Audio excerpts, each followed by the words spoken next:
अस्सलाम वालेकुम दोस्तों। तो सुबह हैदराबाद के काला पत्थर में 17 साल के मोहम्मद फैज़ के कत्ल के बाद अब इनकी वालिदा का दर्द भरा बयान सामने आया है। वीडियो में एक मां का दर्द साफ महसूस किया जा सकता है। इनका कहना है कि फैज़ के वालिद रोजगार के सिलसिले में मुल्क से बाहर रहते हैं और बेटे की परवरिश और देखभाल की पूरी जिम्मेदारी उन्हीं के कंधों पर थी। इन्होंने कभी सोचा भी नहीं था कि जिस बेटे को इतनी मोहब्बत से पाला एक दिन इनकी लाश देखनी पड़ेगी। वालिदा का कहना है कि रात तक सब कुछ बिल्कुल ठीक था, घर का माहौल आम दिनों की तरह था, लेकिन आधी रात के बाद फैज घर से बाहर निकला और कुछ ही देर बाद सब कुछ खत्म हो गया। आज ये सिर्फ एक ही बात कह रहे हैं कि मेरे बेटे के कातिलों को जल्द से जल्द पकड़ा जाए और उन्हें सख्त से सख्त सजा दी जाए। मां की आंखों में आंसू है और इनकी आवाज में सिर्फ इंसाफ की पुकार सुनाई दे रही है। किसी उसमें इन्वॉल्व नहीं हुए, कभी किसी के पास नहीं जाते, रियाद में रहते लोग। उनको बताया अभी? जी हाँ, बता दिए ना। अब क्या करना बोलिए आप। हाँ, इंसाफ तो देना ही ना भाई। कभी किसी के लड़ाई में नहीं है हम लोग, ना कुछ ऐसा रिकॉर्ड है, ना दादा परदादा से नहीं है, ना हम लोग यहाँ के है। जी हाँ, ओन हाउस है यहाँ पे, 8 इयर्स कंप्लीट हो गए। जी हाँ, डीजीपी साहब से सबसे रिक्वेस्ट कर रहे हैं भाई, बच्चे को इंसाफ होना है। सब मुसीबत से मैं यहाँ पाल, इतने मुसीबतों से 3 बच्चे हैं मेरे को, 2 बच्चियां हैं, ये बड़ा बच्चा था। एक ही है बच्चा? एक हाँ, एक ही था बच्चा, वो भी चले गया। अब कोई भी नहीं है माँ, अब कोई भी नहीं है अंकल हमारा। तो अब देखिए, अब मैं यहाँ पे मुसीबत उठा के बड़े करी। उनके पापा वहाँ 17 साल से 15 साल से है वहाँ पे, उन्होंने मुसीबत मारे कहीं को। फिर हम लोग कहाँ जाना बोलिए, इतनी मुसीबतों से बच्चों को बड़े करके, बच्चों के कुछ अच्छा होता बोल के हम लोग सोचे थे, ये बच्चे को कहीं को मारे बोलो आप, हम क्या करना। अब आप लोग इंसाफ दिलाने वाले हैं, नहीं बोल तो 3 महीने में पैसे खा के छोड़ने वाले भी आप लोग छे। जाने वालों का तो चले गया। उन्हें बच्चा हमारा स्टूडेंट है, Hayat junior college first year CEC में कम है, कोर्स लेके कंप्यूटर कर रहे हैं गोमती में। अभी क्या बोलना, वो बोलिए आप।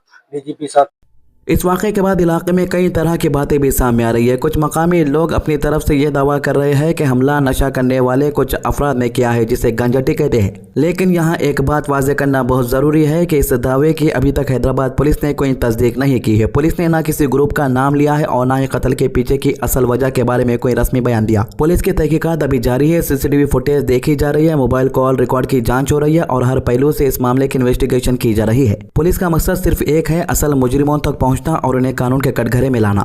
तो जंतर मंतर से एक बड़ी अपडेट आ रही है। जंतर मंतर पर अब शबाना आजमी भी आ चुकी है। आपको बता दूं कि सुबह सोनम वांगचुक को दिल्ली पुलिस ने हिरासत में लेकर हॉस्पिटल पहुंचा दिया था और ये कहा था कि उनकी हालत ठीक नहीं है, इसीलिए हॉस्पिटल पहुंचाया गया। उसके बाद जो कॉकरोच जनता पार्टी के फाउंडर है अभिजीत दीप के एहतजाज पर बैठ चुके हैं, हंगर स्ट्राइक पर बैठ चुके हैं। इसके अलावा किसान भी आंदोलन में हिस्सा लेने के लिए बड़ी तादाद में आ रहे हैं और प्रकाश राज भी कॉकरोच जनता पार्टी के स्टेज पर पहुंच चुके। यानी जंतर मंतर पर अब जो है तादाद घट नहीं रही जिस तरीके से कुछ लोग दावे कर रहे हैं, बल्कि तादाद अब दिन ब दिन बढ़ती जा रही है। तो बीजेपी पार्टी को यही लग रहा था कि इस एहतजाज से क्या होने वाला है, नौजवान आएंगे दूसरे मुल्क से। यानी अभिजीत दीप के बारे में कहा गया था कि कुछ दिन एहतजाज करेंगे चले जाएंगे, लेकिन उनका ये सोच अब गलत साबित होता हुआ नजर आ रहा। हमारे बीच मोहम्मद दीपक भाई है। हाय ब्रो, कैसे हो? मेरा भी फोटो ले भाई।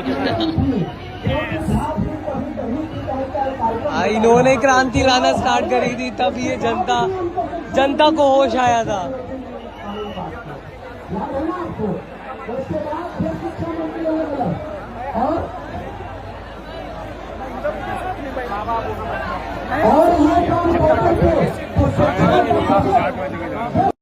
तो AIMIM अब उत्तर प्रदेश के मैदान में उतर चुकी है। AIMIM ने पहले ही कह दिया है कि ये चाहते हैं कि दोबारा उत्तर प्रदेश के अंदर बीजेपी की सरकार ना बने, उत्तर प्रदेश के अंदर योगी दोबारा पावर में ना आए, और इस चीज के लिए वो किसी भी पार्टी के साथ अलायंस करने के लिए तैयार है जो बीजेपी को रोकना चाह रही। असदुद्दीन ने साफ कह दिया है कि बिहार के अंदर जो हुआ आप लोगों ने देख लिया। बिहार के अंदर भी हमने यही कहा था कि अगर तुम हमारा अलायंस करोगे तो बीजेपी रोकेंगे, लेकिन तुमने हमारे साथ अलायंस नहीं किया। और हम सेम ऑफर उत्तर प्रदेश के अंदर भी दे रहे हैं, अगर आपको बीजेपी को रोकना है तो हमें अलायंस के अंदर लाना होगा। अगर हमें अलायंस में लाएंगे तो हम तुम्हारे साथ मिलकर काम करेंगे।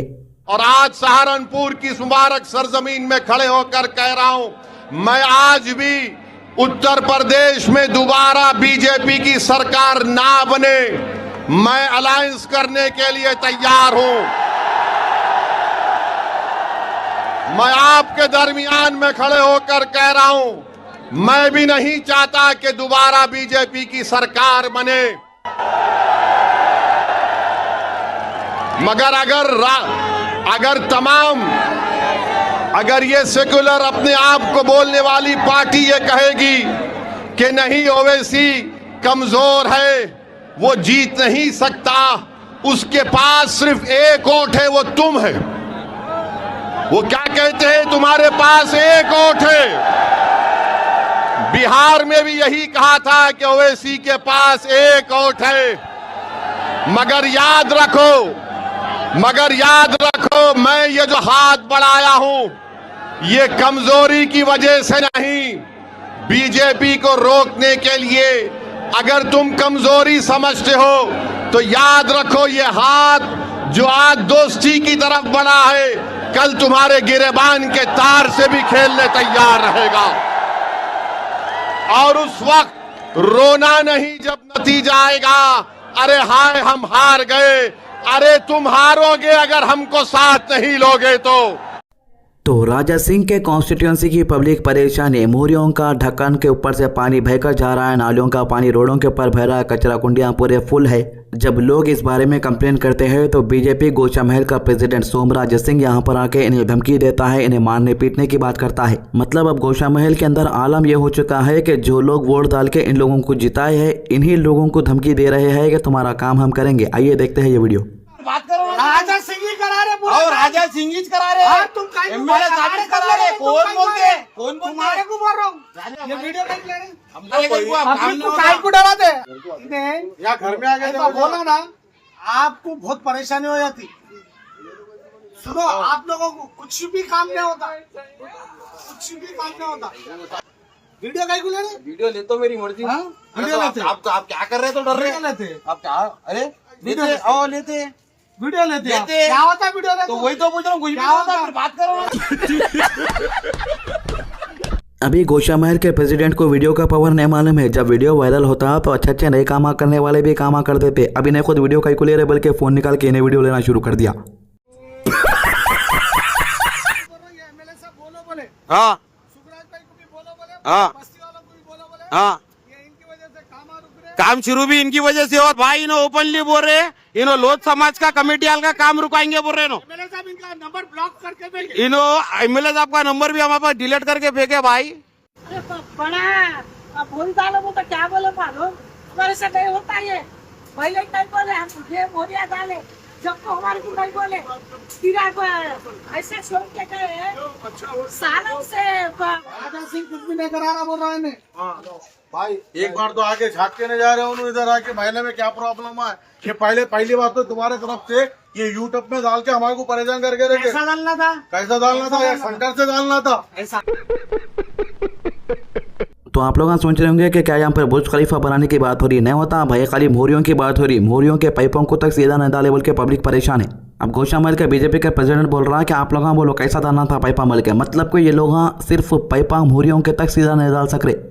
तो उत्तर प्रदेश का इलेक्शन भी आने वाला है, असेंबली इलेक्शन, और उत्तर प्रदेश के सीएम के भड़काऊ भाषण भी शुरू हो जाते हैं। उत्तर प्रदेश का सीएम बोल रहा कि एक प्रोग्राम के अंदर अगर दंगा करोगे तो उसकी कीमत चुकानी पड़ेगी। संभल एक एग्जाम्पल है। गौरतलब है कि संभल फसाद में 4 मुस्लिम नौजवान की मौत हुई थी। घटना के बाद पुलिस फायरिंग के वीडियो सोशल मीडिया पर वायरल हुए थे और पुलिस पर गोली चलाने के आरोप लगे थे। हालांकि पुलिस ने इन आरोपों से इंकार किया था। इसके बाद संभल में कई जगहों पर बुलडोजर कार्रवाई भी हुई, जिसे लेकर कानूनी और राजनीतिक विवाद खड़ा हुआ। मुख्यमंत्री ने बरेली के मौलाना तौकीर रजा का जिक्र करते हुए कहा, आपने देखा होगा कि इनका क्या इलाज हुआ। बरेली में इनके नेतृत्व में हुए एहतजाज के दौरान पुलिस लाठीचार्ज के वीडियोस भी वायरल हुए थे। बाद में बरेली में बुलडोजर कार्रवाई को लेकर भी विवाद हुआ, जिसे प्रशासन ने नियमों के तहत कार्रवाई बताया था। इसी भाषण में मुख्यमंत्री ने कहा कि सरकार ने माफिया को मिट्टी से मिटाने का अपना वादा पूरा किया है।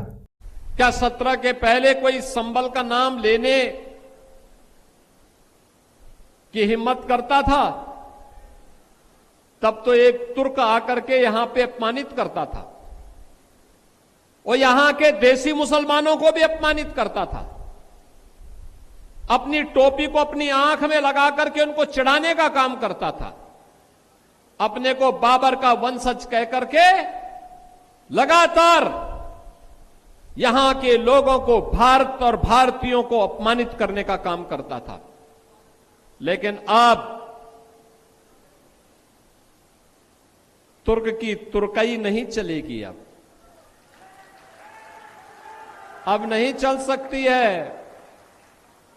अब तो संभल में वही होगा जो हरिहर मंदिर का आदेश होगा। भाई दूसरे स्टेट के चीफ मिनिस्टर इलेक्शन से पहले ये बोलते हैं कि हम लोग फलाने काम कराए, हम लोग फलाने वादे पूरे करें, लेकिन ये एक लौता चीफ मिनिस्टर है जो लोगों के ऊपर जुल्म करा, वो बात लोगों के सामने बता के रख रहा कि मेरा जुल्म जो करा था उसके वजह से मेरे को फिर से चीफ मिनिस्टर बना दो। भाई डायरेक्टली तो नहीं, इनडायरेक्टली उसका कहने का यही मतलब है इसकी बातों का। तो ये थी मामलों के अभी तक के अपडेट। हमारे चैनल को सब्सक्राइब कीजिए, वीडियोस को ज़्यादा से ज़्यादा शेयर कीजिए। अल्लाह हाफिज़।